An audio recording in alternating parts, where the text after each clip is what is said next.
Hi everyone, it's Jerry. This is game 5 from the FIDE Women's World Chess Championship match 2025. We are level, 2 points apiece. Ju Wenjun with the white pieces here against Tan Zhongyi, opening yet again with e4. And we have yet another Sicilian defense. So far, in all odd number games, we see a Sicilian defense. Even games, English. We follow game 1 until this moment here. Game 1, it was knight f6. This time around a6. Kan, Sicilian. Bishop d3. Bishop c5 signals the Polgaevsky variation, questioning the knight. Falls back to b3. Bishop tucked away. White castles, knight e7. Flexible post. f5 pawn break, potentially in the air. In comes c4, c-pawn a contributor. b4, the knight is planted on its favorite square. In comes knight e5, and now this invasive c5 is in there. So what are we doing here as black about the c5 pawn? Black's approach is to work around it, allow it to live. Computer says, get rid of it right away. Ideally, you want to challenge an invasive pawn with a lesser valued pawn. Computer wants to play b6, knight pawn attacking bishop pawn. Black plays around it, plays knight 7 to g6 here. Worth noting, if black goes for this knight for bishop exchange, you're helping white develop the queen, and essentially another piece, a rook. d1 would be vacant.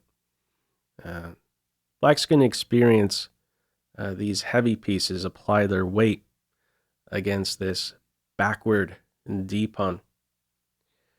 So no knight for bishop exchange here. Knight 7 to g6 it is.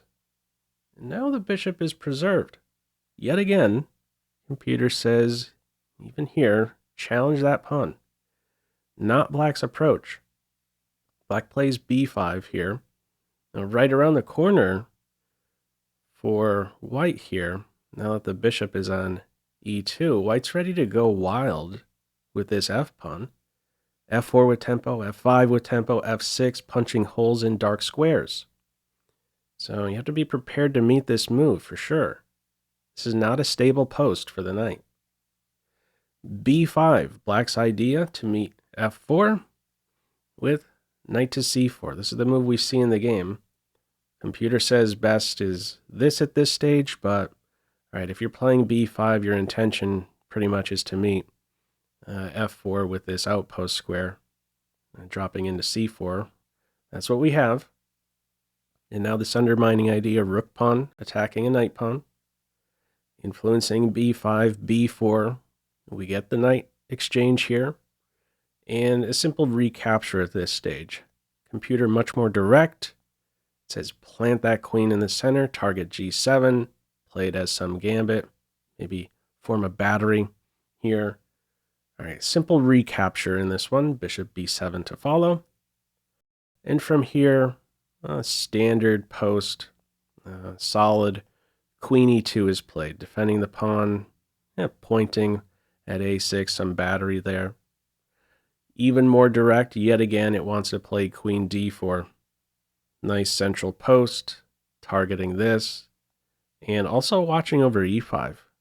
So this is another benefit of the queen post here on d4. After castles, there'd be f5, and the knight is going to have to hit the reverse button.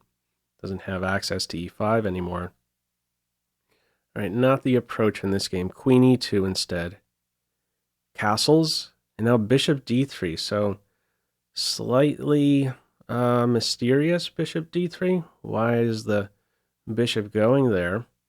I believe the idea is to not allow the f-file to be half opened for black. Right around the corner for black after castles here is f5. And after takes, the rook is able to recapture, and there starts to be some pressure here. Maybe on f4, maybe the rooks form a battery. Bishop d3 prevents that file from being half open for black. f5 still hits. Pawn takes. You don't have the option now to take with the rook. The bishop's on that square. So it's the pawn recapturing. And from here we have bishop to e3. A big blunder for white would be bishop captures A. If you take this pawn, in the end, you're going to lose the queen. Bishop takes c5 check. Queen is lost.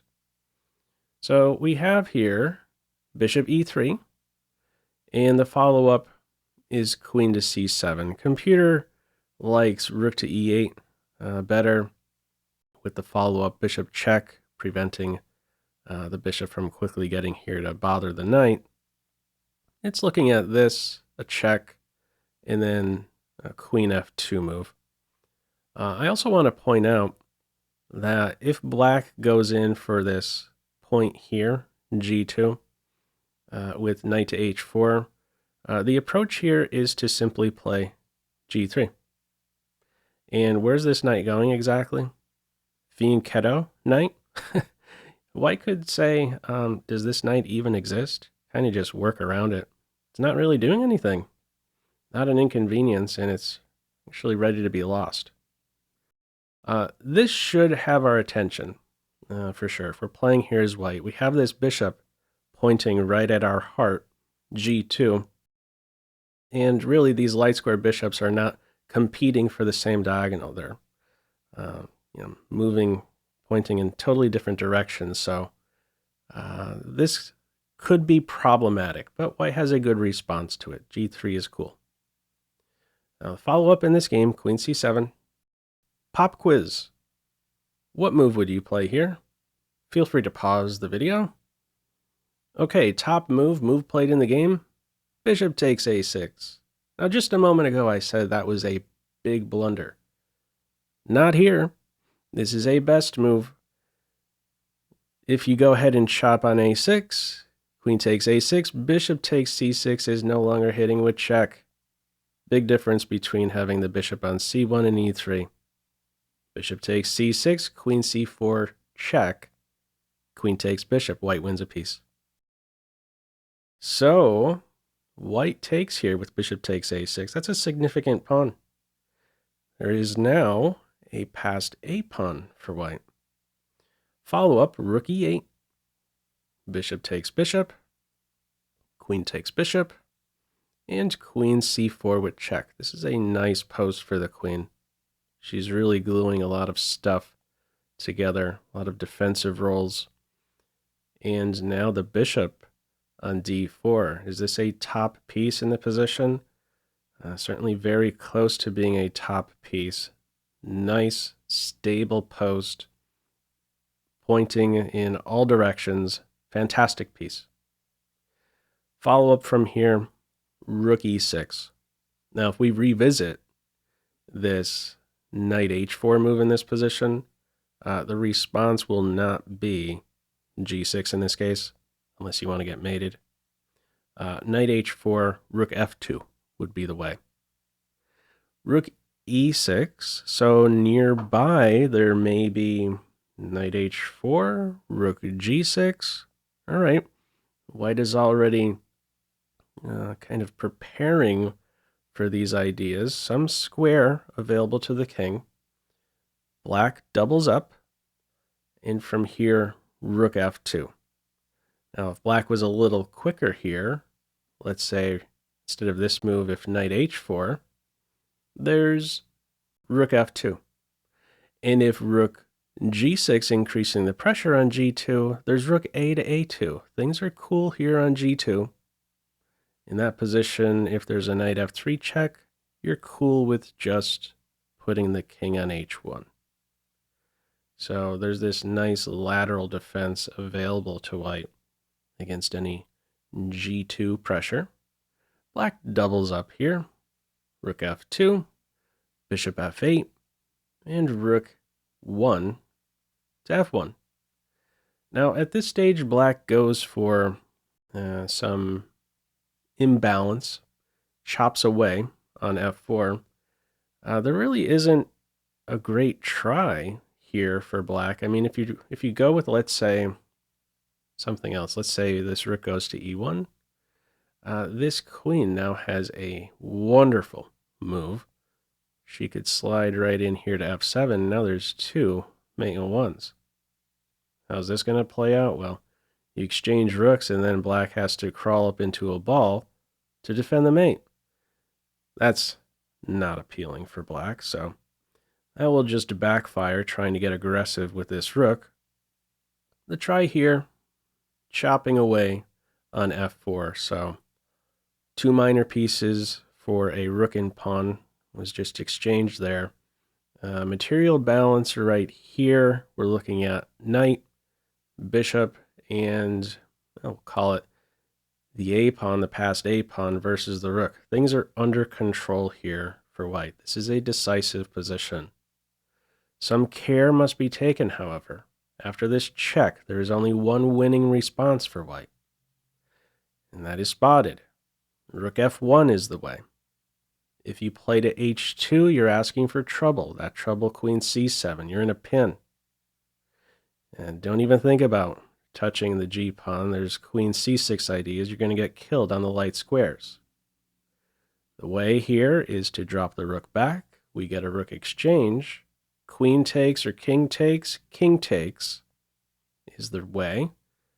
This queen has a responsibility. Follow up, queen e1, mate e1 threat. The king is able to hide on h2. White is coordinated here. Things are under control. Black tries for something on rank 1. White said, no problem. You don't have anything.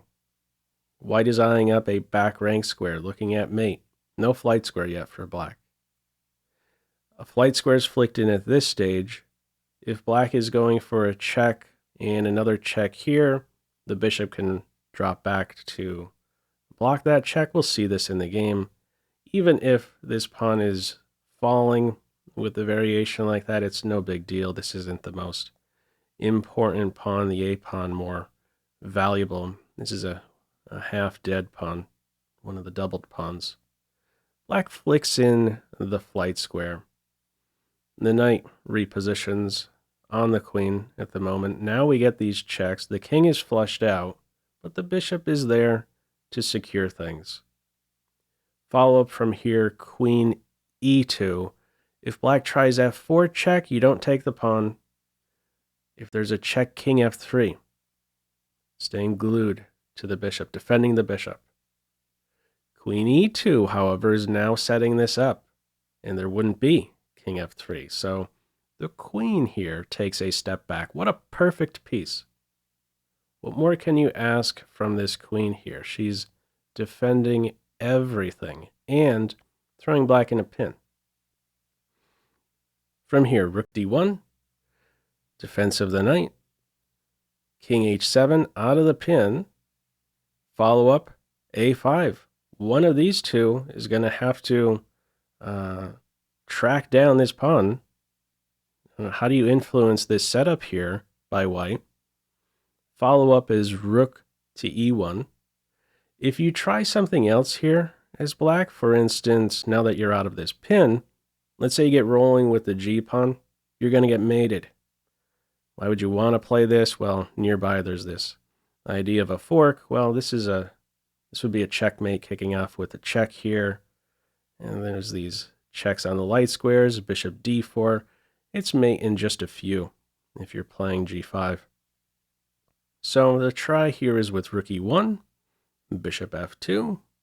Things remain coordinated for white. Rook d1, bishop e3. Are we repeating? No, white is clearly going for more here. Knight c4 now to defend the bishop. Follow up rook a1. Knight d6 going on the offensive now. f5 a target. Rook a2. Threatening g2. Bishop is there, cutting off that attack. Queen now falls back. White has weathered this pressure on g2, on the back rank. Black is having to defend now. f5 in the crosshairs. What do you do to defend? In the game, it's king g6. If you're playing g6, you weaken your dark squares. And there's bishop e3, a problem on h6. Follow up from here, king g6. Also worth mentioning, if black, let's say, gives up this pawn, let's say takes on a5. If white takes like this is a very clean approach. This will be a winning ending. Bishop will be parked on d4, knight on e3. Let me just put this construction on to demonstrate. Just make a sort of passing move. Look at this setup here. It's unbreakable. Perfect coordination here. Everything glued together. All right. Black's approach here is to meet queen f4 with king g6. King h2, queen f6, knight c4. Ready to give the king a kick. All right, the king goes back. Bishop d4, queen e6, knight back to d6. And at this point, if the king tries to return to g6, you're going to get hit with queen g3 check, and then g7 is going to fall. Black's play here, queen g6, g2, in the crosshairs, mate in one threat. Queen f3 is played here, simply defending.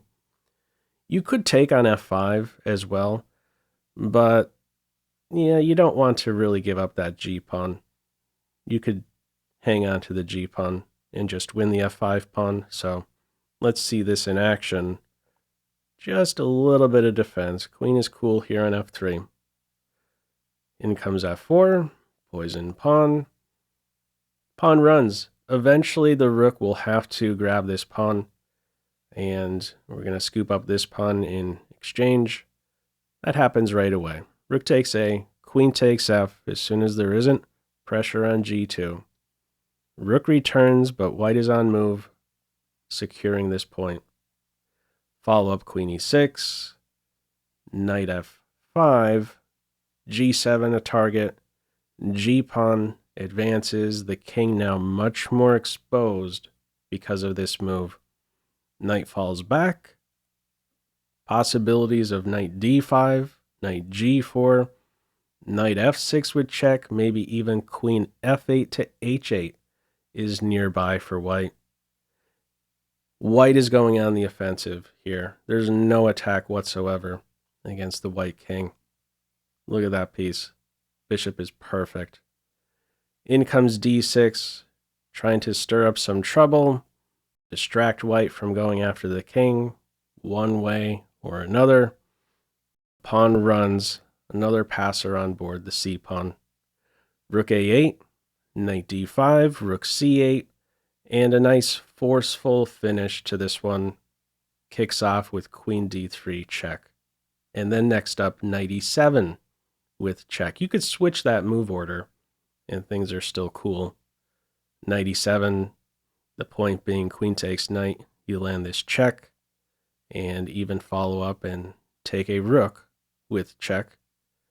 But queen d3 check is also working. After king g8, knight e7 check forces black's resignation. If the game continued, queen takes knight, you're going to be winning this rook in a few moves. With queen g6 check, queen f5 check, and next up, queen takes rook. All right, in this one, we only go as far as this fork here, knight to e7, and black resigns. Anyhow, what are your thoughts with this one? Ju Wenjun now up 3-2 in this race to 6.5. Feel free, as usual, to leave any feedback to this video in the comment section below. I hope you enjoyed it and maybe took a thing or two away. That's all for now. Take care. Bye.